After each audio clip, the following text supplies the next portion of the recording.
अस्सलाम वालेकुम friends, welcome back my YouTube channel cooking with Mariam. बिस्मिल्लाहिर्रहमानिर्रहीम। आज हम बनाएंगे देसी स्टाइल में अलसी की पिनियाँ, बहुत ही मज़ेदार। जैसा कि आपको लग रहा है सर्दी आ रही है, सर्दियों में ये अलसी की पिनियाँ खाएंगे तो आपको बहुत काम आएंगी।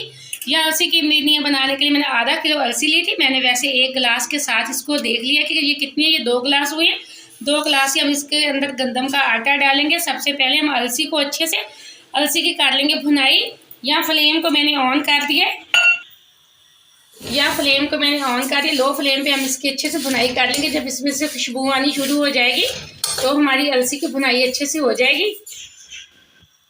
एकदम से अलसी मैंने अच्छे से फ्राई कर ली। अभी गर्म है, मैंने इसलिए परात के अंदर निकाल के रख दिया ताकि ठंडी हो जाए। 2 गिलास में आटे के भी अच्छे से आटे की हम भुनाई करेंगे। जैसे आटे में से खुशबू आनी शुरू हो जाएगी, आटा हम गंदम का इस्तेमाल करेंगे, फिर हमें पता चल जाएगा कि हमारे आटे की भुनाई अच्छे से हो चुकी है। हम अलसी को ठंडी करके पीस लेंगे।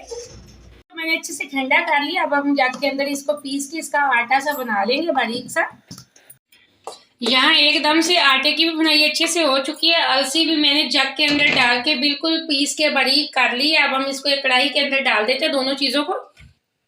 यहाँ मैंने एक कढ़ाई के अंदर आटा भी निकाल लिया है। मैंने यहाँ ठंडी कढ़ाई ली थी, इसी के साथ जो मैंने अलसी पीस के रखी थी हम वो भी डाल देंगे और अच्छे से मिक्स करके इसको साइड पे रख देंगे। हम इसकी करेंगे चाशनी तैयार। चाशनी के लिए आज हम अलसी की पिनियों में हम गुड़ का इस्तेमाल करेंगे। गुड़ से ये बहुत मज़े की बनती है। सर्दियों में ये वाली अगर आप पिनियाँ बना के खाएंगे तो आपके कमर की दर्द भी बिल्कुल जाती रहेगी। बहुत अच्छी बन के ये तैयार होंगी। ये वीडियो को आप पूरा देखा करें, कहीं से मिस ना किया करें, ताकि आपकी कोई भी चीज़ ख़राब ना हो। आपने अगर अभी तक चैनल को सब्सक्राइब नहीं किया तो जल्दी से कर लें, ये आपकी तरफ से प्यार है। मुझे खुशी होती है कि मैंने आपको कोई अच्छी चीज़ सिखाई। अब हम इसको साइड पर रख के चाशनी तैयार करने की तरफ चलते। यहाँ मैंने 2 गिलास पानी के डाल लिए। मैंने उसी गिलास से पानी डाला जिससे मैंने अलसी को डाला था, और मैंने आटा भी 2 गिलास लिया था। 2 गिलास मैंने पानी के लिए। 1 किलो हम गुड़ लेंगे। गुड़ हम 1 किलो इसलिए लेंगे, आधा किलो हमने आटा लिया था और आधा किलो ही हमने अलसी ली थी, इसलिए हम 1 किलो गुड़ लेंगे। अगर आप ज़्यादा मीठा पसंद करते हैं आप थोड़ा सा गुड़ और भी ले सकते हैं, कोई मसला नहीं। अब हम गुड़ को अच्छे से कर लेंगे मेल्ट। यहाँ अच्छे से एक दफ़ा गुड़ हमारा मेल्ट हो चुका है। मैं छलनी के अंदर इसको छान लेती हूँ ताकि कोई गन्ने का कचरा ना इसके अंदर हो। हम इसको छान के फिर इसकी चाशनी तैयार करेंगे। यहाँ मैंने अच्छे से छान लिया था, ये देखें। अब मैं 4 से 5 इलायचियाँ डालने लगी हूँ। अब हम इसके अंदर देसी घी का इस्तेमाल करेंगे। मैं तकरीबन 1 कप के बराबर इसके अंदर देसी घी डाल दूँगी।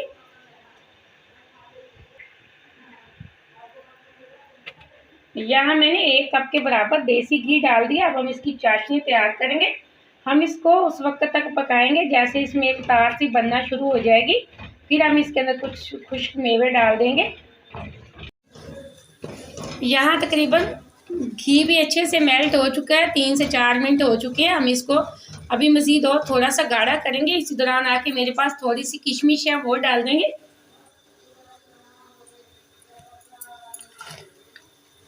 बाकी मैंने पीस के रखे हुए ड्राई फ्रूट, जिसमें पिस्ता है, बादाम है, काजू है, उसको हम इस आटे के अंदर अच्छे से मिक्स कर लेते। या मैंने काजू लिए थे, बादाम लिए थे, पिस्ता लिया था, उसको मैंने अच्छे से पीस लिया। अगर आप चाहें तो इसके अंदर तिल भी डाल सकते हैं, चारों मगज भी डाल सकते हैं, वो आप लोगों की मर्जी है। मैं इसको अच्छे से इसके अंदर कर लेती हूँ मिक्स और बर्तनों को अच्छे से साफ कर लेती हूँ। यहाँ हमारी चाशनी तैयार होने में सिर्फ 1 से 2 मिनट मज़ीद लगेंगे। ये देखें, अब इसकी एक तार बनना शुरू हो चुकी है। हम इसकी 2 तार वाली चाशनी तैयार करेंगे। यहाँ एकदम से हमारी 2 तार वाली चाशनी अच्छे से तैयार हो चुकी है। अब जो मैंने अलसी और गंदम का आटा मिक्स करके रखा था, अब हम वो डाल के थोड़ा थोड़ा डाल के इसको अच्छे से मिक्स कर लेंगे। फ्लेम को हम बिल्कुल लो फ्लेम पे कर देंगे, दम वाले फ्लेम पे। यहाँ लो फ्लेम पे मैंने इसको मिक्स कर लिया। अब ये देखें, अभी थोड़ी सी रहती है। अच्छे से हम इसको मिक्स करके फिर थोड़ा सा ठंडा करके हम इसकी पिनियाँ बनाएंगे। यहाँ मैंने अच्छे से मिक्स कर लिया, ये देखें। अब हम इसको थोड़ा सा ठंडा करके हाथों को ऑयल से ग्रीस करके फिर इसकी पिनियाँ बना लेंगे। जिस साइज़ की आप पिन्नी पसंद करते हो उस साइज़ की आप बना सकते हैं, कोई मसला नहीं। यहाँ हाथों को ऑयल से मैंने ग्रीस कर लिया। यहाँ चम्मच की मदद से मैं इसको उठाऊंगी और ये देखिए अभी गर्म है, ये गरम गरम की पिन्नी बनेगी। मैं इस तरह इस साइज़ की पिनियाँ बना बना के रख लूँगी। ये देखें इस साइज़ की, आप जिस साइज़ की चाहे बना सकते हैं। यहाँ एकदम से मैंने अपनी सारी पिनियाँ बना ली। मैंने इस साइज़ की पिन्नी बनाई है, आप जिस साइज़ की पसंद करते हो उस साइज़ की बना सकते हैं, कोई मसला नहीं। ये अलसी की पिनियाँ बहुत ही फ़ायदेदार है। आप ये रेसिपी को लाज़मी ट्राई करना, मुझे कमेंट में बताना कि आपने पिनियाँ कैसी बनाई है। और मुझे अगली रेसिपी के लिए इजाज़त, अल्लाह हाफ़िज़।